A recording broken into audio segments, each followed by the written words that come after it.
মার্কিন সিনেটের সংখ্যাগরিষ্ঠ সদস্য প্রেসিডেন্ট ডোনাল্ড ট্রাম্পের ইরান অভিযানের পক্ষে সমর্থন জানিয়েছেন। এদিকে ইরানে দফায় দফায় হামলা চালিয়ে যাচ্ছে যুক্তরাষ্ট্র ইসরায়েল। লেবাননেও হামলা অব্যাহত রেখেছে আইডিএফ। ইরানও পাল্টা হামলা চালিয়ে যাচ্ছে ইসরায়েল ও মধ্যপ্রাচ্যে মার্কিন মিত্র দেশগুলোতে। বিস্তারিত আরাফাত ইসলামের প্রতিবেদনে। ইরানে চলমান অভিযান বন্ধ এবং দেশটির বিরুদ্ধে যে কোনো সামরিক পদক্ষেপের জন্য কংগ্রেসের অনুমোদনের বাধ্যবাধকতা চেয়েছিল মার্কিন সিনেটরদের একাংশ। তবে দ্বিপক্ষীয় প্রস্তাবটি আটকে দেওয়ার পক্ষে রায় দেয় অধিকাংশ সিনেটর।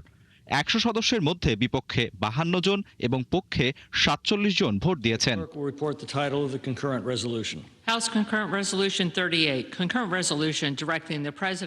ফলে যুদ্ধ সীমিত করার এই ওয়ার পাওয়ার্স রেজুলেশন বা যুদ্ধ ক্ষমতা সংশ্লিষ্ট প্রস্তাবটি আর আশার মুখ দেখল না। প্রস্তাবটি পাশ হলে কংগ্রেসের অনুমোদন ছাড়া ইরানে চলমান যুদ্ধ থেকে মার্কিন বাহিনীকে সরিয়ে নিতে হতো। ইরানে মার্কিন হামলা নিয়ে খোদ যুক্তরাষ্ট্রের রাজনৈতিক মহলেই শুরু হয় মিশ্র প্রতিক্রিয়া। অনেকেই এ আগ্রাসনের বিরুদ্ধে দাঁড়ালে ভোটের সিদ্ধান্ত আসে। তবে এর আগেও এ ধরনের পদক্ষেপ নেওয়া হয়েছিল, ব্যর্থ হয়েছিল সেই উদ্যোগও। এদিকে ইরানের বিভিন্ন সামরিক স্থাপনা ও অবকাঠামো লক্ষ্য করে হামলা অব্যাহত রেখেছে যুক্তরাষ্ট্র ও ইসরায়েল। ইরানের রাজধানী তেহরানে কয়েক ঘণ্টা থেকে শুরু হওয়া হামলা বৃহস্পতিবার সকালেও অব্যাহত রয়েছে। কেবল রাজধানী নয়, দেশের অন্যান্য শহর থেকেও হামলার খবর পাওয়া যাচ্ছে। আইআরজিসি এক বিবৃতিতে জানায় তাদের পাল্টা হামলা অব্যাহত রয়েছে। এরই মধ্যে 17 ও 18 দফার হামলা চালানো হয়েছে। তাদের দাবি, তারা ইসরায়েলের বেন গুরিয়ন আন্তর্জাতিক বিমানবন্দর এবং দেশটির বেশ কিছু উন্নত রাডার সিস্টেমকে সফলভাবে ধ্বংস করেছে। এদিকে সৌদি আরব ইরানের 3টি ক্রুজ ক্ষেপণাস্ত্র প্রতিহত করার দাবি জানিয়েছে। দেশটির প্রতিরক্ষা মন্ত্রণালয় সামাজিক মাধ্যমে জানায়, আল খার্জ শহরের বাইরে 3টি ক্ষেপণাস্ত্র ধ্বংস করা হয়েছে। বার্তা সংস্থা এপি জানায়, ইরান সীমান্তে সামরিক অভিযানের সহায়তার জন্য ইরাকি কুর্দিদের কাছে সাহায্য চেয়েছে যুক্তরাষ্ট্র। তবে ইরানের বার্তা সংস্থা তাসনিম নিউজ কুর্দি যোদ্ধাদের ইরানে প্রবেশের খবর অস্বীকার করেছে। অন্যদিকে লেবাননে হামলা অব্যাহত রেখেছে ইসরায়েল। বৈরুতের দক্ষিণ উপশহরে নতুন করে হামলা চালিয়েছে তারা। হিজবুল্লাহ দক্ষিণ লেবাননে ইসরায়েলি সেনাদের সঙ্গে তাদের যোদ্ধাদের সরাসরি সংঘর্ষের কথা জানিয়েছে। আরাফাত ইসলাম, 71।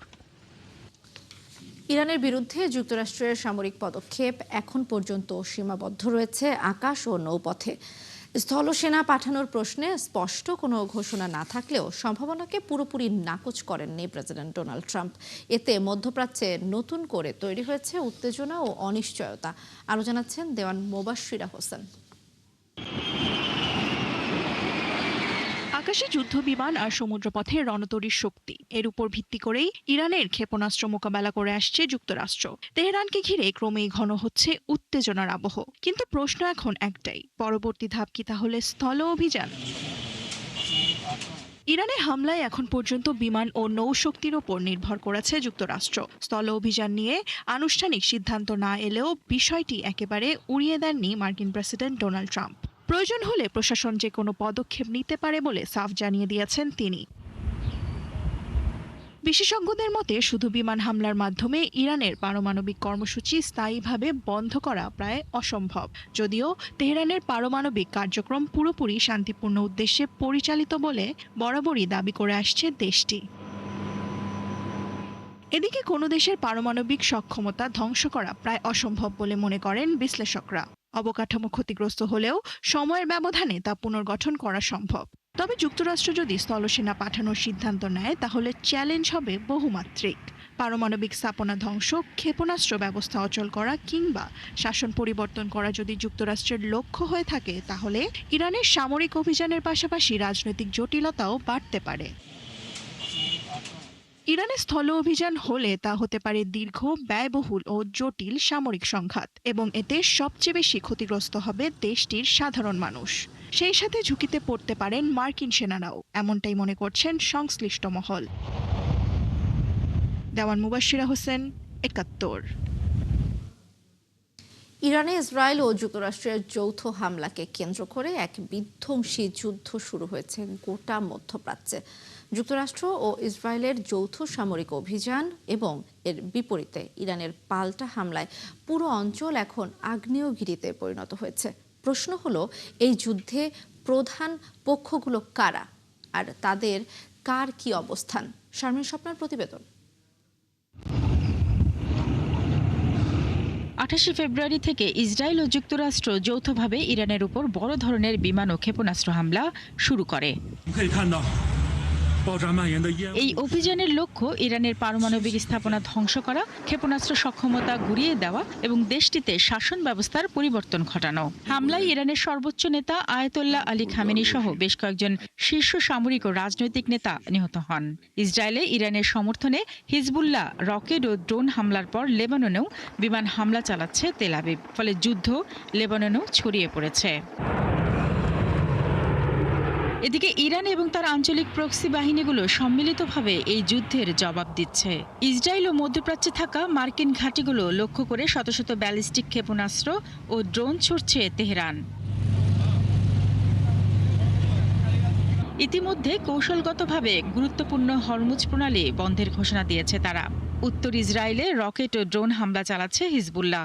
ইসরায়েলি স্থলবাহিনীও লেবাননের দক্ষিণ অংশে প্রবেশ করেছে। ইরাকে অবস্থানরত মার্কিন সামরিক ঘাঁটিগুলোতে ড্রোন ও রকেট হামলা জোরদার করেছে ইরানপন্থী ইরাকি মিলিশিয়া গোষ্ঠীগুলো। তবে ইয়েমেনের হুতি বিদ্রোহীদের এই সংঘাতে অংশ নেওয়ার খবর পাওয়া যায়নি। এছাড়া ফিলিস্তিনি সশস্ত্র গোষ্ঠী হামাস নিন্দা জানালেও ইরানের সমর্থনে ইসরায়েলে কোনো হামলা করেনি। ইরানের পাল্টা হামলার লক্ষ্যবস্তু হয়েছে সেসব দেশ যেখানে মার্কিন ঘাঁটি রয়েছে। এর ফলে অনেক দেশ সরাসরি যুদ্ধে না জড়ালেও ক্ষতিগ্রস্ত হচ্ছে। সৌদি আরব, সংযুক্ত আরব আমিরাত, কুয়েত, জর্ডান, বাহরাইন, ওমান ও কাতারে মার্কিন ঘাঁটি ও জ্বালানি অবকাঠামোতে ইরান ড্রোন হামলা চালিয়েছে। সৌদি আরবের আরামকো তেল শোধনাগার এবং রিয়াদে মার্কিন দূতাবাসে হামলা করেছে ইরান। এদিকে যুক্তরাজ্য সাইপ্রাসে থাকা তাদের ঘাঁটিগুলো মার্কিন বাহিনীকে ব্যবহারের সুযোগ দিয়েছে, যার ফলে ইরান সাইপ্রাসেও হামলা চালিয়েছে। তবে তারা ইরানে মার্কিন হামলায় অংশ নেবে না বলে জানিয়েছে। অন্যদিকে ফ্রান্স সাইপ্রাসে যুদ্ধজাহাজ পাঠানোর ঘোষণা দিয়েছে। গ্রিস যুদ্ধবিমান পাঠিয়েছে সাইপ্রাসে। জার্মানিও জানিয়েছে তারা ইরানে হামলায় অংশ নেবে না, তবে মধ্যপ্রাচ্যে মোতায়েন থাকা সেনাদের প্রতিরক্ষায় সক্রিয় থাকবে। রাশিয়া ও চীন এই হামলার তীব্র নিন্দা জানিয়েছে এবং অবিলম্বে যুদ্ধবিরতির আহ্বান জানিয়েছে, তবে সরাসরি সামরিক হস্তক্ষেপে এখনো জড়ায়নি। শারমিন স্বপ্না, ৭১। ইরানের সর্বোচ্চ নেতা আয়াতুল্লাহ আলী খামেনির রাষ্ট্রীয় বিদায় ও শোক অনুষ্ঠান স্থগিত করা হয়েছে। বুধবার ইরান ভিত্তিক বার্তা সংস্থা তাসনিম নিউজ এজেন্সি এ তথ্য জানিয়েছে। পূর্ব নির্ধারিত সময় অনুযায়ী বুধবার রাতে 3 দিনব্যাপী এ বিদায় অনুষ্ঠান ও শোক অনুষ্ঠান শুরু হওয়ার কথা ছিল। আয়োজকদের বরাত দিয়ে দেশটির রাষ্ট্রায়ত্ত বার্তা সংস্থা তাসনিম নিউজ এজেন্সি বলেছে, প্রয়োজনীয় অবকাঠামোগত প্রস্তুতি পুরোপুরি শেষ না হওয়া পর্যন্ত এই অনুষ্ঠান স্থগিত রাখার সিদ্ধান্ত নেওয়া হয়েছে। তবে পরবর্তীতে কবে এই শোক অনুষ্ঠান হতে পারে এ বিষয়ে কোনো তারিখ এখনো ঘোষণা করা হয়নি। গত শনিবার ইসরায়েল যুক্তরাষ্ট্র জোটের সামরিক হামলায় নিহত হন ইরানের সর্বোচ্চ নেতা আয়াতুল্লাহ আলী খামেনি। তার প্রাণহানির পর ইরান সরকার দেশজুড়ে 40 দিনের রাষ্ট্রীয় শোক ঘোষণা করেছে।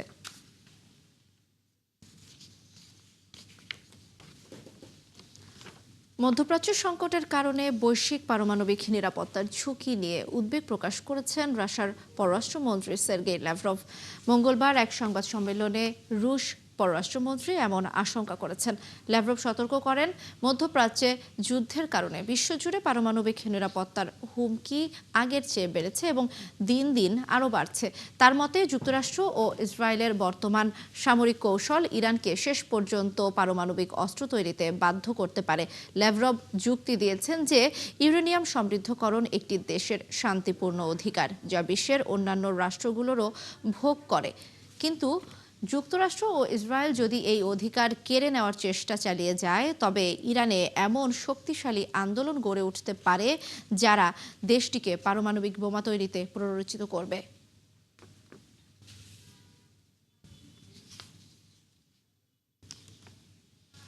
মধ্যপ্রাচ্যে উত্তেজনা এখন চরমে। ইরানে যুক্তরাষ্ট্র ও ইসরায়েলের যৌথ সামরিক অভিযানের পর সংঘাত দ্রুত ছড়িয়ে পড়েছে গোটা অঞ্চলে। ইরানের লক্ষ্য অর্জনে যা যা প্রয়োজন সবই করার হুঁশিয়ারি দিয়েছেন যুক্তরাষ্ট্রের প্রেসিডেন্ট ডোনাল্ড ট্রাম্প। যুদ্ধের লক্ষ্য কি, কতদিন চলতে পারে এই সংঘাত, আর এর প্রভাব কোথায় গিয়ে দাঁড়াতে পারে জানাচ্ছেন চৈতি সরওয়ার। শনিবার ভোরে ইরানের সামরিক ও কৌশলগত স্থাপনায় বড় ধরনের হামলা চালায় যুক্তরাষ্ট্র ও ইসরায়েল। ওয়াশিংটন এই অভিযানের নাম দিয়েছে এপিক ফিউরি এবং ইসরায়েল বলছে রোরিং লায়ন। মার্কিন প্রেসিডেন্ট ডোনাল্ড ট্রাম্প দাবি করেছেন ইরানের পারমাণবিক কর্মসূচি ধ্বংস এবং ভবিষ্যৎ হুমকি ঠেকাতেই এই পদক্ষেপ। তবে আন্তর্জাতিক আণবিক শক্তি সংস্থা জানিয়েছে ইরান পারমাণবিক অস্ত্র তৈরি করছে এমন সুসংগঠিত কর্মসূচির প্রমাণ তারা পায়নি। প্রেসিডেন্ট ট্রাম্প একদিকে বলছেন এই যুদ্ধ কয়েক সপ্তাহের মধ্যে শেষ হতে পারে, অন্যদিকে ইঙ্গিত দিচ্ছেন প্রয়োজন হলে স্থলবাহিনী পাঠাতেও আপত্তি নেই। মার্কিন প্রতিরক্ষা মন্ত্রী ও পররাষ্ট্রমন্ত্রী কখনো প্রতিশোধ, কখনো আগাম প্রতিরোধ, আবার কখনো শাসন পরিবর্তনের কথা বলছেন। বিশ্লেষকরা বলছেন যুদ্ধের লক্ষ্য নিয়ে এখনো স্পষ্টতা নেই। পাল্টা হামলা চালাচ্ছে ইরানও। হুঁশিয়ারি দিয়েছে প্রতিবেশী কোনো দেশের ঘাঁটি ব্যবহার করে হামলা চালানো হলে তা বৈধ লক্ষ্যবস্তু হিসেবে বিবেচিত হবে। এই সংঘাতের প্রভাব পড়ছে বৈশ্বিক অর্থনীতিতে। বিশ্লেষকদের আশঙ্কা, সংঘাত দীর্ঘায়িত হলে বৈশ্বিক মন্দার ঝুঁকি বাড়তে পারে। ইতিহাস বলছে আকাশ হামলা দিয়ে শাসন পরিবর্তন সহজ নয়। মার্কিন ইতিহাসবিদ ও নিরাপত্তা বিশ্লেষকরা বলছেন এই যুদ্ধ সফল হতেও পারে, আবার দীর্ঘ অচল অবস্থাতেও গড়াতে পারে। সম্ভাব্য পরিণতি হতে পারে ইরান শক্তিশালী পুনর্গঠন করতে পারে, অথবা যদি নেতৃত্ব শূন্যতা তৈরি হয় গৃহযুদ্ধ ও উদ্বাস্তু সংকট দেখা দিতে পারে, কিংবা উগ্রপন্থী গোষ্ঠী পারমাণবিক সামগ্রী দখল করতে পারে। সব মিলিয়ে মধ্যপ্রাচ্যের সংঘাত এখন এক অনিশ্চিত মোড়ে। লক্ষ্য স্পষ্ট নয়, সময়সীমাও নির্দিষ্ট নয়। এই যুদ্ধ কি ইরানে ক্ষমতার পরিবর্তন আনবে, নাকি অঞ্চল জুড়ে আরও অস্থিতিশীলতা তৈরি করবে, সেই উত্তরই এখন খুঁজছে বিশ্ব। চৈতি সরওয়ার, ৭১। কুয়েতে ইরানের হামলায় ১১ বছর বয়সী এক প্রবাসী শিশু নিহত হয়েছে। আহত হয়েছে একই পরিবারের আরও ৪ জন। বুধবার দেশটির কাদেশিয়া শহরে এ দুর্ঘটনা ঘটে। কুয়েতের স্বাস্থ্য মন্ত্রণালয় জানায়, হামলার পর একটি ধাতব টুকরো আবাসিক একটি ভবনের ওপর পড়লে গুরুতর আহত হয় শিশুটি। পরে দ্রুত হাসপাতালে নেওয়া হলে মারা যায় শিশুটি। নিহত শিশুটির পরিবারের আরও ৪ সদস্য বর্তমানে হাসপাতালে চিকিৎসাধীন রয়েছে বলে জানা গেছে।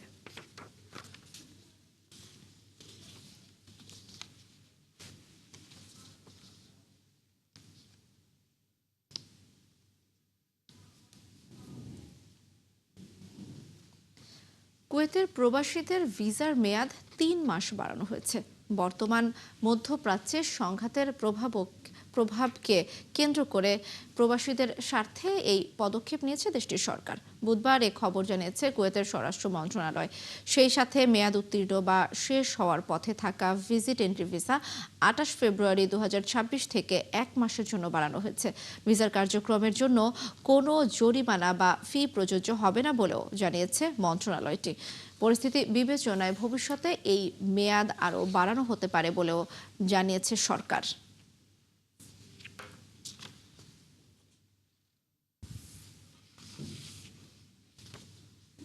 দর্শক, এই ছিল এখনকার আয়োজনে। বিশ্বের আরও নতুন কিছু খবর ও বিশ্লেষণ নিয়ে দুপুর ১:৩০ আবারও হাজির হবে বিশ্বযোগ। চোখ রাখুন ৭১-এর ফেসবুক পেজে এবং সাবস্ক্রাইব করুন ৭১-এর ইউটিউব চ্যানেল। থাকুন ৭১-এর সঙ্গেই।